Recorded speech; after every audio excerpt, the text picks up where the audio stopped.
Recently mga kaibigan, meron pong lumabas na article sa New York Times patungkol po rito sa journey ni Edgar Matobato. Isa po siyang aminadong dating hitman ng Davao Death Squad. At sabi niya rin sa article na yon, 24 years daw siyang pumatay para kay Superman. Ito po yung code name. Alam na alam to ni Senator Leila de Lima. Code name sa Davao Death Squad ni Rodrigo Duterte. Pakikwento nga po kasi nadinig natin nung nagbalik loob ito, na nag-decide siya na sumuko, sa inyo pala unang lumapit when you were still the Secretary of the Department of Justice. Tama po ba? Pwede po bang pakikwento Opo. yung nangyari? Yung pagkaalala ko dyan, Christian, is that, okay, umalis kasi siya sa DDS. So, umalis siya kasi gusto niya na tumiwalag talaga sa grupo. At lalo na, nung sabi niya, ay pinag-initan siya ng kanyang mga kasamahan. Tinorture pa nga daw siya. Kaya meron ngang kaso, merong complaint na final tungkol dyan. So nagtago siya, nagpakup-kup muna siya sa isang regional office of the CHR. And then, pumunta siya sa DOJ. Nung pumunta siya sa DOJ, that was about September 2015 already, na the month after, in October, ay umalis na ako bilang DOJ Secretary because I filed my certificate of candidacy for senator.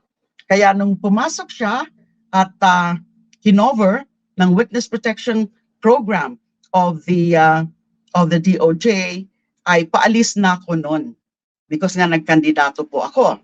Now, nung nanalo si Mr. Rodrigo Duterte as president in 2016, nanalo siya noong May of 2016 after the elections, ay naisipan ni Edgar Matobato na umalis na sa WPP ng DOJ because nanganganib na. Sa tingin niya, sa pakiramdam niya, ay nanganganib yung kanyang buhay. Cannot afford to stay sa WPP dahil papasok na nga bilang Pangulo si Duterte. Yung tinuturo niya na pinaka-mastermind ng mga DDS killings. So, umalis siya. And then, yung sinasabi nga ni former Senator Sonny Trillanes na may nag-arrange na high official sa utos ni Pinoy, the former president, the late President Noynoy Aquino, na kupkupin si Edgar Matobato at tinurn over sa isang mataas din na sa Catholic Church.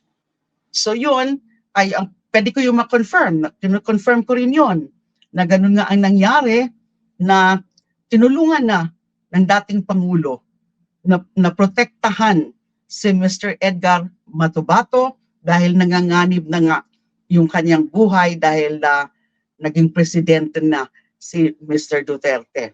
Now, lumapit siya uli through an emissary na noong nag-start na yung Senate hearings.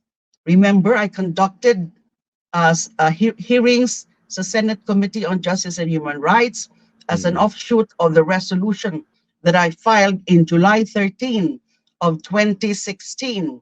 I called for a probe into the EJ case happening under the name of Mr. Duterte's war on drugs. July 13 pa lang, Christian, nag-file na ako nun. That's only 13 days after the official assumption into office of President Duterte at yung pag-assume ko rin as member of Senate. And then it was followed, the filing of resolution was followed by my delivery of a privileged speech sometime in August also, in August of 2016. At nag-umpisa yung mga hearings late August, and then September ko present si Mr. Edgar Matobato, but only after vetting him in several one-on-one session with him, and not exactly one-on-one because I have a staff with me who was also taking notes. So ilang beses ko po yan kinausap si Mr. Matobato sa isang safe na lugar. Talagang you can say that I played the devil's advocate because hindi mo basta-basta ipipresent ang isang testigo sa isang hearing na katulad ng sa Senate na hindi ka nakakasiguro sa sinasabi niya. Pwedeng You kayo know, I masunog wanted to doon. test. Pwede tayo masunog doon. That's why naniguro po kami. I really grilled him, playing the devil's advocate, doon sa kanyang mga sinasabi. Kasi nung una, parang mahirap din paniwalaan. Pero nakumbinsi Masyadong, ako at the end.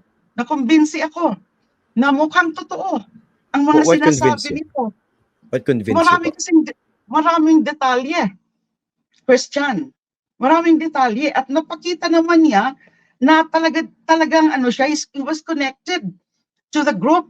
Meron siyang ID doon sa City Hall.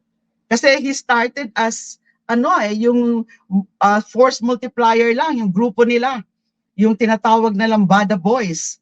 7 sila doon na Lambada Boys, na yung mga surrenderies sila, and then si Mr. Matubato himself, siya, dating CAFGO, pero recruit siya doon sa DDS.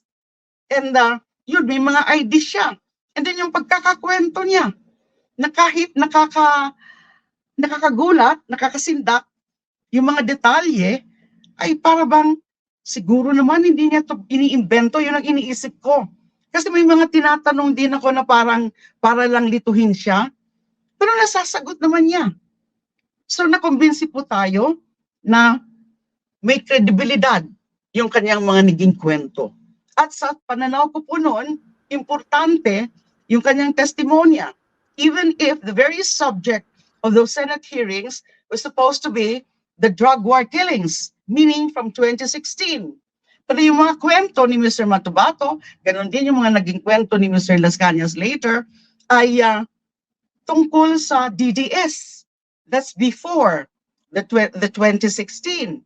Pero sa tingin ko po, dahil sinasabi rin niya ni Mr. Matubato na yung ginagawa po nila ngayon, so we were talking in August and early September, nung nagkita kami, nung nag-usap-usap kami, ng ilang session, ay ginagaya lang ho yan yung mga ginagawa namin noon, ng mga DDS.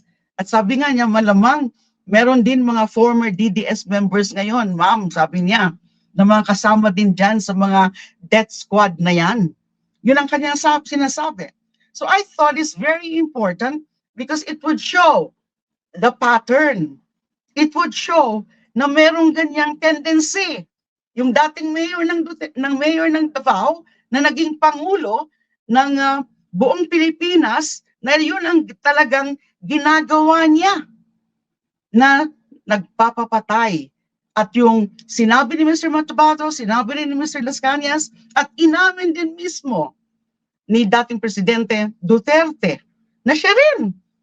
Meron din mga pagkakataon na siya mismo ang pumapatay. So we admitted that under oath, both in the Senate and in the Quadcom hearings.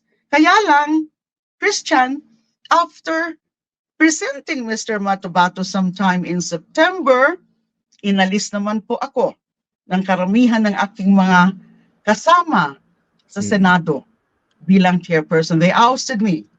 Yes. And because of that, I presented Mr. Matubato with his bombshell testimony.